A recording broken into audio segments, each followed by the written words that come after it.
sa bansa. Alamin sa pagbabalik ng TV Patrol Room. Kilig ng Korean Air Force member na si Kim Bum ang kanyang mga fans nang dumating siya kanina sa bansa para sa isang commercial shoot. Pero may mas malaking regalo ang Korean heartthrob sa mga napinsala ng bagyong Ondoy. Nagpapatrol, Marie Lozano. Tahimik na dumating sa bansa ang isa sa mga Korean F4 stars ng Boys Over Flowers na si Kim Bum. Pero hindi ito nakalusot sa ilang matinik na diehard fans ng Boys Over Flowers na nagabang sa Ninoy Aquino International Airport. Kim Bum, ang gwapo mo!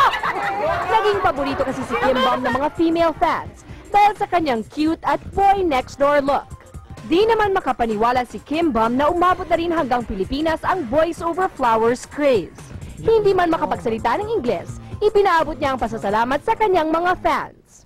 It's quite a funny experience for him, actually, that, it's like being a foreigner and being cheered by like so many fans here in the Philippines. Nasa bansa si Kim Bum para mag-shoot ng endorsement kasama si Maha Salvador. Nahihiya pa ang Korean heartthrob na sabihin ang paghanga niya kay Maha. Super pretty and charming. Wow! Ito ang unang pagbisita ni Kim Bum sa bansa. Bago daw siya dumating ay napanood niya sa Korea ang pinsalang iniwan ng bagyong Ondoy. Naghandog na ng tulong sa sagip kapamilya ang ini-endorse ang produkto ni Kim Bum.